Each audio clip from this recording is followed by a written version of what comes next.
China has just dealt a major blow to Trump, and Boeing might never fully recover. The Bank of China has officially canceled all aircraft orders from Boeing, one of America's most critical companies. Instead, China has signed a massive deal to purchase 500 planes from French aerospace giant Airbus. This isn't just about business. It's a political message, and it landed at the worst possible time, just as President Trump was trying to rebuild ties with President Xi Jinping. Make no mistake, this is China's answer to the trade war. The tariffs aimed at reshoring American jobs are now being met with strategic retaliation. China is showing it has alternatives, and it's using them in the most visible way possible. For Boeing, this could be the biggest setback in its history. For the United States, it's a serious red flag. China is no longer hesitant to cut ties. While Airbus celebrates a historic win, American companies like Apple, Tesla, and U.S. Steel are still struggling to build new domestic factories. They've promised to shift production away from China, but it's been slow, costly, and plagued by delays. Labor costs are high, construction is behind schedule, and the obstacles keep piling up. Even Republican lawmakers are beginning to doubt America's ability to rebuild its manufacturing sector. More and more signs suggest that Let's look deeper. Donald Trump believed that high tariffs would force China to give in. He imposed a 145% tax on Chinese imports, expecting Beijing to cave. Instead, China quietly began pulling money out of the U.S. economy. This isn't just about trade, it's a contest for influence and long-term economic positioning. China is now saying no, not just to American goods, but also to U.S. bonds, pulling back from one of the cornerstones of the American financial system. And it's all part of a calculated response. While Trump hoped for a diplomatic breakthrough with Xi, China made a sudden and bold move. It halted all Boeing aircraft purchases. This was Beijing's biggest economic retaliation in years. And it came just when Trump needed a deal most. China made its message clear. Photo ops and diplomacy aren't enough. Boeing isn't just any company. It's America's largest exporter and a symbol of national industrial strength. For years, China was Boeing's biggest client. In 2017, it bought a quarter of the planes Boeing built. But then came the trade war, the 737 MAX crisis, and rising political tension. By 2023, Boeing delivered just one aircraft to China, down from nearly 200 in the peak years. Things seemed to be improving when China approved the 737 MAX for delivery, with one aircraft finally arriving in June. But soon after, China pulled the plug. It announced it would stop buying Boeing jets altogether and pivot fully to Airbus. And this isn't just bad news for Boeing's executives. It's a crisis for its workers. The company employs over 140,000 people across the United States. Its factories in Washington, South Carolina, and Kansas support entire communities, from suppliers to contractors to airport staff. Hundreds of thousands of jobs depend on Boeing.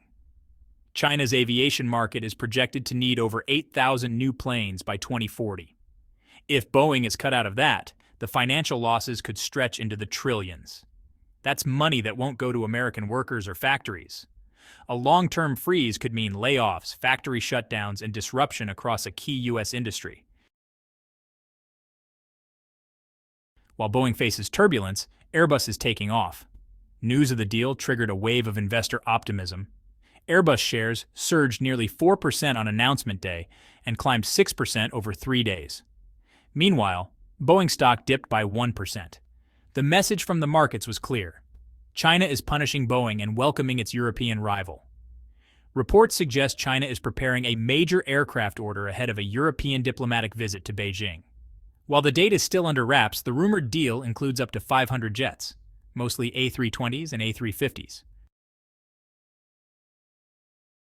This isn't just a massive purchase. It's a shift in China's economic alignment. Airbus already has a strong foothold in China, with over 1,100 planes in service. Boeing trails far behind, with just around 600. The gap in future orders is even starker. Airbus has over 500 pending Chinese orders, while Boeing has just 160. China isn't just changing direction, it's hitting the accelerator. If the trend continues, Boeing could be locked out of the Chinese market for good. And it sends a clear signal to every American company that depends on China. If talks fall apart, access to the market could vanish. Companies like Apple, Tesla, Ford, and GM all rely heavily on Chinese demand and production. Beijing could, at any time, raise tariffs, block approvals, or simply cool interest in U.S. brands. And these companies can't just exit China. It's too valuable, too profitable, and too tightly interwoven with their global supply chains. So, can American companies really leave China behind? Here's the reality. Bringing manufacturing jobs back home was one of Trump's core promises. It sounds patriotic, great for campaign speeches and cable news sound bites, but beneath the surface, the truth is much more uncomfortable. These promises aren't real plans for industrial revival, they're political theater. They serve as PR cover for companies to deflect criticism while continuing to make products abroad. Businesses aren't investing in American workers, they're investing in optics and profit. Moving production to the United States is, honestly, extremely expensive.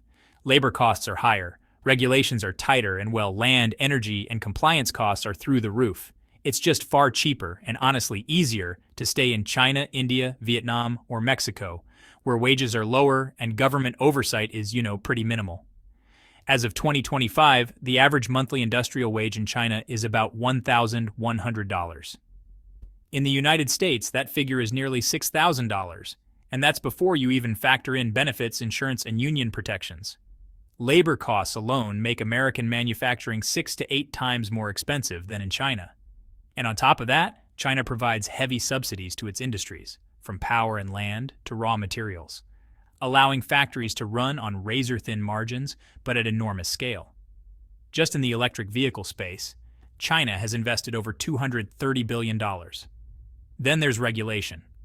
The United States enforces strict environmental, labor, and technical rules, each with its own administrative burden. In China, a lot of these rules are loosely enforced or, honestly, ignored altogether. And then there's scale. Cities like Shenzhen are built specifically for high-volume electronics manufacturing, where parts suppliers, logistics firms, and assembly lines all operate within a single zone. In the United States, it's a very different picture. Supply chains are scattered, wages are high, zoning regulations are slow, and corporate taxes are heavier. But wait, didn't Apple promise to bring jobs back to America? That was the headline, at least. To see what really happened, we need to rewind a bit. In 2012, under pressure from the public and lawmakers, Apple CEO Tim Cook made a bold announcement. The company would begin assembling some Mac computers in the United States. It was hailed as a turning point, proof that a tech giant was choosing patriotism over profit. But in reality, not much changed. There were no iPhones, no iPads, and no mass return of production. Apple did just enough to earn positive press, and stopped there. That's why Trump is frustrated with Apple today. Instead of coming home, its production is now shifting to India. And now, under renewed tariff threats, Apple is once again talking about American investment. Its press statements are full of praise for U.S. innovation and promises of job creation. But behind the scenes, the company continues to pour billions into India. Apple has pledged a $500 billion investment in U.S. iPhone production, but Trump no longer believes them, and he's stopped offering any tariff exemptions in return. This isn't manufacturing coming back. It's just a shift in geography.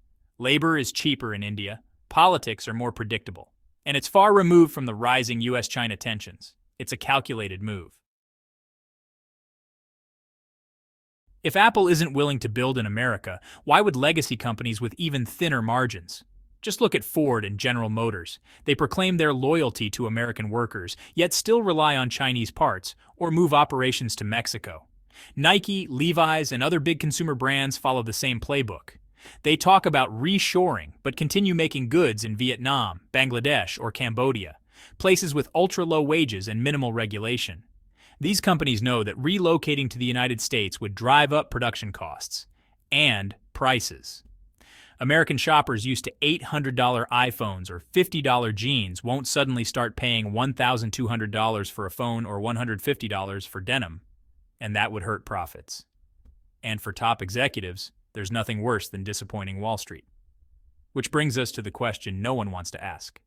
Is it even possible to have it both ways? When you look closely at Congress, the reality is far from the patriotic speeches.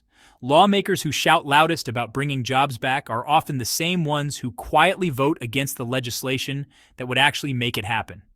Take the American Competitiveness Act. It was supposed to make sure companies only got taxpayer support if they built factories in the United States. But by the time it passed, it had been stripped of its teeth. Now corporations get tax breaks even if they keep building overseas. That means they can offshore jobs and still collect subsidies, straight from the pockets of United States taxpayers. So, you have to ask, was anyone ever serious about rebuilding United States manufacturing? These aren't just technical adjustments. They signal that many in Washington no longer believe in revitalizing industry at home.